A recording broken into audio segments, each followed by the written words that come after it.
السلام عليكم ورحمة الله وبركاته. معاكم مصطفى من قناة بيج بان.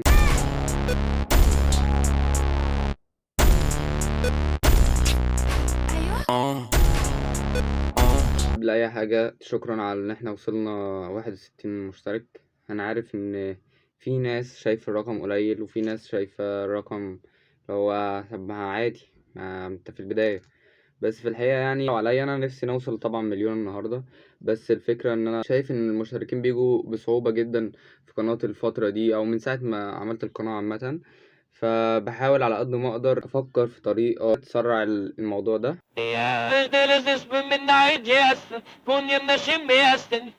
Pois stali целоваться, ты жила мою футболку, в этом нету толку, это я дурак, ошибался, зачем это влюбляться. طبعا بشكر 61 مشترك اللي عندي، وإن شاء الله يكون جنبهم 3 أو 4 أو 5 أو 6 صفار اللي يجيبوا ربنا حلو. أنا ما مش معترض في أي حاجة أيا كان موجود على قناتي، فإحنا إخوات أو بلاش نقول إخوات، انتوا اللي هتكونوا عاملين الإنسان اللي قدامكوا. فبتعليقاتكوا بآرائكوا بأيا كان ايه الحاجات اللي هتقولوها، انتوا بتشكلوا الإنسان اللي هيطلع بعد كده.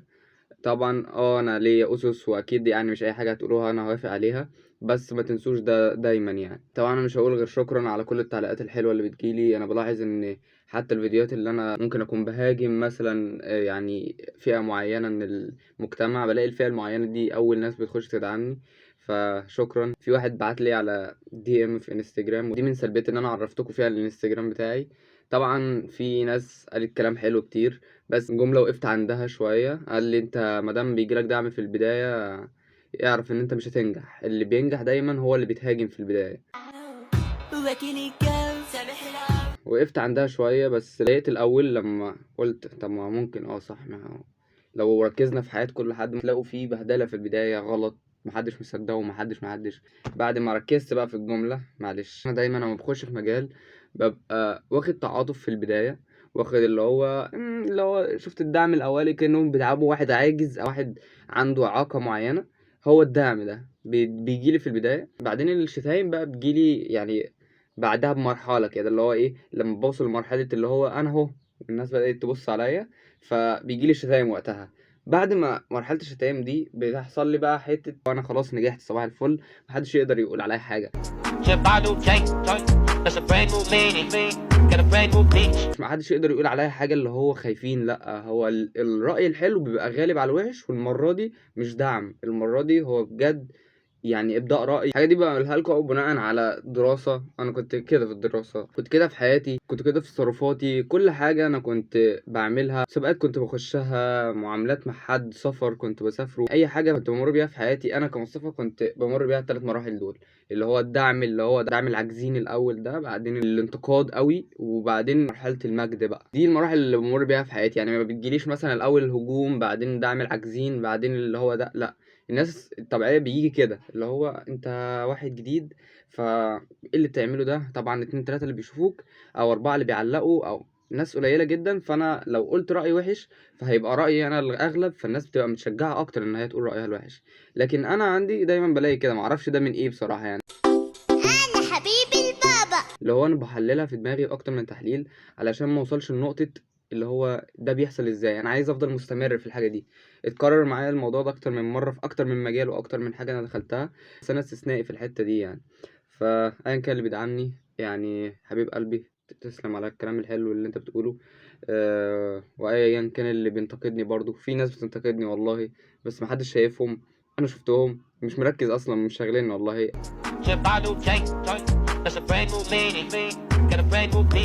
لو كلام سلبي، لكن لو كلام اللي هو بينتقدني من باب اللي هو نصيحة وكده فأنا واخد بالي برضو منه. نيجي للجزء التاني اللي هو أنا إزاي أنا أنصحكم أصلا. يعني إحنا لو جينا الحقيقة كده أنا حياتي بايظة. يعني أنا واحد بصور لكم ورايا طوب أحمر وجودة الفيديو خرا هتنزل لكم، ده غير إن مفيش مايك. أنا بصور لكم بسماعة التليفون دغري.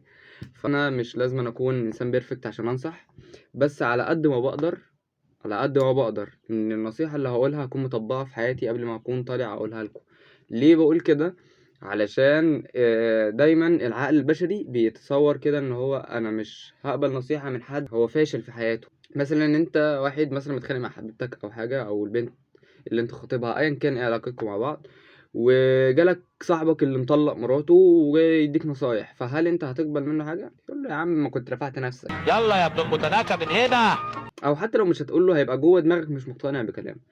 فانا بحب دايما الحاجه اكون مطبقها على نفسي او نجحت فيها بشكل ما وسبتها ايا كان ايه هي بقى، بس انا طبقتها وجربت الحاجه دي بعدين ابدا اعرضها للناس علشان هيبقى عندي الثقه وانا بقولها، ما كنتش اللي هو ايه انا اتقالت لي فانا بقولها وخلاص بوصل معلومه. لا انا بحب دايما تبقى كده. فاعرف ان اي نصيحه اي معلومه بقولها لك او اي حاجه بقولها لك هي انا جربتها في يوم ما على نفسي او في موضوع معين وجربت الطريقه دي ولقيتها نجحت فعلا فجاي اقولها لك، غير كده لا.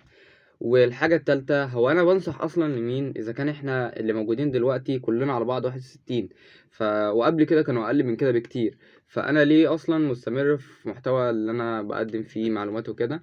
بصراحة عشان أكتر من حاجة. لو جينا نبص لها، أول حاجة من كنفسيتي أنا كمصطفى، أنا مش عايز أقدم حاجة تكون بتضيع وقت حد، ولو عملت كده من غير ما اقصد او اجباري او ايا كان ايه الظرف اللي انا عملت ده هتكون حاجة صغيرة بالنسبة لحاجات كتير، يعني مثلا فيديو قصاد 10. تاني حاجة واللي هي هل انت اصلا مستعد ان انت توصل نصيحة؟ اللي هو انا يعني لو انت بصيت لها بالعقل كده هتقول لا طبعا، يعني انت عندك 61 مشترك اللي بيتفرجوا على فيديو يوم ما بيضرب بيبقى 200 300 400، اكبر فيديو عندي جايب 700. اغلبية اللي بيتفرج على الفيديوهات بتاعتي بيوصل لبعد يعني اقصى حاجه لحد نص الفيديو اللي هو بيبقى غالبا 5 دقايق او 6 دقايق. في نسب بتكمل الفيديو ودول بيبقوا اللي انا محددهم بالذات بقى، اللي طلعوا من الفيديو ما يخصنيش في حاجه، انا ببقى محدد الاتنين او التلاتة اللي كملوا الفيديو للاخر. الاتنين او تلاتة دول لو حسبناها بنسبة معينة، احنا دلوقتي 61 مشترك، خلينا نحسبها على دلوقتي 61 مشترك مثلا، يعني 50 واحد شاف الفيديو، لو هم 11 ما شافوش الفيديو ملناش دعوة بيهم. ال 11 الله يعينهم في حياتهم، ممكن ما يكونوش بيفتحوا يوتيوب وما يكونوش فاضيين اصلا، ايا كان الظرف اللي هم ما شافوش في الفيديو ده. خلينا في ال 50 واحد اللي شافوا الفيديو، لو قلنا 45 واحد وصلوا عند نص الفيديو زي في النسب عندي على اليوتيوب، وسابوا الفيديو ونطروا قبل كاش او قفلوه خلاص يعني مش عايزين يكملوا زهقوا، و5 بس هم اللي كملوا. طب لو ربنا كرمني ونجحت قدام وحطينا زيرو جنب ال 61 دول، اصبح ان الموضوع هيختلف شويه، هيبقى فيه صفار كتير قوي، هيبقى فيه 50 واحد كمل وهيبقى فيه 450 واحد ما كملوش. الرقم الكبير ده بالنسبه لدي ماشي، احنا لسه استيل معانا 50، فالخمسة زادوا. انا ببص دايما كده الناس المستفادة زادت، طب نكبر شوية نحط زيرو تاني 6100، فاصبح ان في 500 كملوا. 500 انت عارف يعني ايه 500؟ مثلا نص مدرسة او حاجة، كل ده واحنا حاطين صفرين بس. محتاج شوية مجهود واشغل ده شوية والدنيا ان شاء الله هتتظبط معايا. طبعا ال 500 اللي مكملين معايا الفيديو للاخر، خلينا نقول بحسبتنا البسيطة دلوقتي ال5 اللي كملوا معايا الفيديو مش هنساهم قدام. فايا كان انت مين حاول تتفرج على الفيديو لاخره، مش علشان انا بغريك بحاجه لا والله، بس الفكره ان انت مش هتخسر حاجه، يعني انت اتفرجت على 5 دقايق من الفيديو، 5 دقايق كمان مش هتخسر منهم حاجه، ما يمكن ال5 دقايق التانيين دول يبقى فيهم الفايده. مش بجبرك على حاجه، انت حر اعمل اللي انت تعمله، بس ما تنساش ان شاء الله الاحوال هتتغير في يوم من الايام. ما تجيش بقى تلوم على الناس اللي كملوا الفيديو للاخر وتحقد عليهم، علشان انت في يوم من الايام ممكن تبقى منهم او لا. انت اللي هتحدد من دلوقتي، هيدعمني هدعمك، مش هتدعمني برضه هدعمك، لما اتفرجت على الفيديو خلاص انت كده اخ والسند حبيبي. الفيديو ده انا كنت هتكلم عن حاجات كتير في دماغي ومش عارف اربط الموضوع او جمع المواضيع، فهخليه فيديو عشوائي من سلسله الفيديوهات العشوائيه. اول حاجه عايز اكلمك فيها في السريع ان انت اوعى تزيف شعورك او اوعى تيجي على نفسك عشان حد. اللي هو ازاي انت دلوقتي بتكره حد معين او بتحب حد معين او بتخاف من حد معين، ايا كان الشعور اللي ناحيه الشخص ده، والشخص ده قريب منك بشكل ما او بيحتك بيك بشكل ما، وسألك هل انت متضايق مني مثلا، يعني خلينا نقول انت بتكرهه وانت قلت له لا لا طبعا، علشان مثلا ما يتقالش عليك ان انت بتصفر عليه او علشان ما يشوفكش بطريقه معينه وانت خايف عليه او خايف على مشاعره ان هو يتضايق لما تقول له ان انت بتكرهه. يا اسطى ما تعملش كده. ولو برضو العكس، لو حد بيحبك وهو بيديك effort وبيديك حاجات بتبين ان هو انسان بيحبك، خلاص قول له انا بحبك. ولو حد بتكرهه قول له انت بتكرهه، حد خايف منه قول له انا مش طايقك، ما تقولوش خايف منه، بالذات انت لو راجل ما تقولش انت خايف من حد، بس وصل له الشعور اللي شبهه، اللي هو انا مش عايزك خلاص انطر قبل كاش، مش عايز اشوفك تاني. هو كده، ما تحاول ما تزيفش شعورك عشان اي حد ولاي سبب، لان انت في الاخر ده بيكون شخصيتك انت، وبالضرر بيعود عليك انت، والافاده بتعود عليك انت. انا اتحطيت في موقف ان انا كنت رايح اقدم على شغل، والشغلانه دي كانت في مطعم، ورحت سالت المدير قعد معايا اداني ابلكيشن. اللي معرفش يعني ايه ابلكيشن، ده ورقه زي اقرار كده، وانك بتكتب اسمك ان انت هتشتغل في المكان ده. وانا ما كنتش عارف المرتب، فبعد ما اديت الورقه وخلاص سالته، قلت له المرتب كام؟ قال لي المرتب كذا كذا. كذا كذا ده كان قليل قوي. كنت انا اصلا سايب شغلانه المرتب فيها حلو.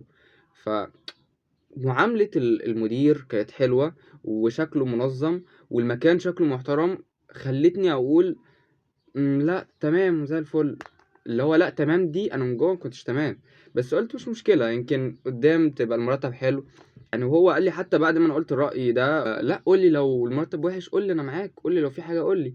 فانا دماغي ترجمت علشان اتعاملت مع اشكال وسخه بطريقه ما، اللي هو قول لي لو انت مش عاجبك خلاص انطر قبل كاش يعني، فاهم؟ بس هو ما كانش كده. هتشوفوا قدام ايه اللي حصل. اللي حصل ان انا رحت الشغل، اشتغلت شهر كامل متجدد، قرفان من نفسي. كل يوم كنت بطلع الصبح مش طايق نفسي، يا عمي انا هحضر في ميعاد كل يوم، وامضي وابصم واعمل واتنيل واقف واتمرمط طول اليوم. وكان بص كنت كل لحظة بقضيها في اليوم كانت كمية ضغط وقرف وتفكير يعني فوق ما تتخيل. واليوم ده بقى 30 يوم، انت فاهم، لان حتى ما كانش فيه اجازة. فانت متخيل كمية السلبيات اللي عادت عليا وكمية الاضرار اللي طلعت بيها. وجيت اخر الشهر خدت المرتب، فهو بيديني الفلوس، قال لي ها ايه الدنيا مصطفى، انا حاسك متضايق. قلت له لا لا عادي. فكملت تاني شهر، وفي نص الشهر هو لاحظ ده من تعاملي مع الشغل، ان انا ممكن اكون بتعامل كويس لان انا ما بظلمش حد في الشغل حتى لو فلوس قليله، ما دام انا وافقت فهكمل الاخر. بس لما بيحصل موقف اللي هو فيه تحت ضغط وبتاع، انا بخرج عن اعصابي، لان انا اوريدي اصلا مضغوط عليا. فلما لاحظ ده قال لا وقف، تعالى على المكتب وبتاع. نزلت فعلا على المكتب وسبت المطعم. قلت له خير يا مستر، احنا كنا عندنا بنقول للمدير والناس دي مستر. قلت له خير يا مستر. فقال لي والله انا حاسك متضايق وانت كده مش طبيعي، لا اما تاخد اجازه وتستريح، لا اما تقول لي ايه اللي مضايقك. انا بصراحه ما ترددتش ان انا اقول، قلت له ان المرتب وحش، المرتب مش عاجبني بصراحه وقليل، وانا مصاريف مدرسه، وقتها كنت في ثانويه عامه. ف قلت له ان انا مصاريف مدرسه وحياه وهدوم واكل وشرب انا بصرف على نفسي وما اعرفش ايه. فهو قال لي طب وايه اللي خلاك تستنى كل ده، انت ليه ما قلتليش من البدايه؟ قام مطلع كده من درجه 600 جنيه فوق المرتب بتاعي. وقتها 600 كانت 600، بتكلم من 4 سنين يعني، كان 600 كويس يعني. واداني 600 جنيه، قال لي 600 دي زياده عن المرتب بتاعك، وتعالى بكره اديك 300 على نص الشهر اللي انت اشتغلته. انا الاول ما فهمتش هل هو كده هيديني حقي ويصفي لي ويمشي. فخرجت من الباب ورجعت تاني، قلت له طب يعني هو انا كده هكمل ولا مش هكمل؟ قال لي لا هتكمل عادي، انا بقول لك ده اللي هيحصل بعد كده. فانا ده اللي هيحصل بعد كده، طب ليه انا بقى طلعت على قد ما انا فرحان على قد نفسي 100 جزمه علشان سكت. كنت خارج بقى اللي هو ليه انا عملت في نفسي كده، ليه انا ما قلتش من البدايه ان المرتب مش عاجبني. بس هو في الحقيقه ان انا اتعلمت من الموضوع. بس تخيل بقى انا كنت سبت نفسيتي قد ايه خلال الشهر ده، وكنت بدل ما انا شغال ومتجدد كنت بالعكس هشتغل على اكمل وجه، وهطور من نفسي بحيث ان انا ازيد اكتر من المرتب اللي هيدهوني كمان. تخيل ان انا قلت له على المرتب في البدايه، خدت المرتب اللي هو زياده على الحاجه اللي كانتش عجباني، واشتغلت على نفسي وطورت من نفسي، واديت المكان او المطعم مجهود كويس، فخدت فوقيه فلوس زياده يعني. فساعتها كان هيدهوني. هو انا شايف انسان اجتهد، انسان فعلا يستاهل فلوس. الخلاصة يعني علشان الفيديو كل شوية بيفصل عشان جو حرارة فبيأثر على التليفون، وبعيد الفيديو كل شوية. يا لبة مثالي. الخلاصة ان انا لو كنت قلت كده من البداية وكنتش خبيت او كنتش زيفت مشاعري في البداية، ما كانش ده حصل من البداية. كنت كسبت نفسي، وبالعكس كسبت حاجات كتير، فلوس، نفسيتي، وقتي، حاجات كتير جدا. كذلك ده طبقه في الحاجات اللي انت تحس بيها. انت راجل لازم تحس بالحاجات دي، لازم تقول اللي انت قدامك. لو انت بتكرهه قول له انا ما بحبكش، ولو انت بتحبه قول له انا بحبك يعني. قول ده. يعني الرسول صلى الله عليه وسلم حتى قال لنا لو انت بتحب حد روح وقول له، عشان ده بيزرع المودة بينك وبينه، ما يبقاش في ضغينة او هو فاكر ان انت مثلا حاجة وانت طريقتك مثلا بتكون حاجة ومشاعرك تبقى حاجة، فهو بياخد بس طريقتك، اكيد مش داخل جواك، فبيبعد عنك يطنشك، فانت بتلجأ لحتة اللي هو ياه ده باعني، فانت بتروح حتت وحشة. فانت فيها ايه بقى لو انت كنت قلت مشاعرك في البداية وما زيفتهاش؟ فصدقني الحوار ده بيفرق جامد في حاجات كتير جدا، سواء في تعامل مع الناس، في شغل، في حياتك انت مع نفسك، حاجات كتير اوي بتفرق. فحاول ما تزيفش شعورك، اللي انت حاسس بيه قوله مع اي حد، مع طبعا احترام، لو مدير، لو اب، لو ام، لو خال، لو عم. الناس الكبيرة دي برضو ليها تعامل معين، ليها طريقة معينة، ما بقولكش خبي ده عنهم، بس اتكلم بطريقة كويسة، اللي هو يعني لبقة كده، اللي هو تبقى فيها احترام شوية برضو، بحيث ما تأذيش اللي قدامك، بس توصل له الفكرة. اتمنى ما كنتش طولت عليكم، ده كان فيديو عشوائي من ضمن السلسله بتاعتي. ما تنسوش تعملوا شير ولايك وسبسكرايب، وتخشوا على الانستا تعملوا لي متابعه، هسيبه لكم هنا سكرين شوت وتحت هسيبه لكم في البايو. خشوا شوفوا الدنيا عامله ازاي، خدوا لفتكم بس كده. يا رب تنجحوا وتوصلوا اللي انتوا عايزينه، والسلام عليكم.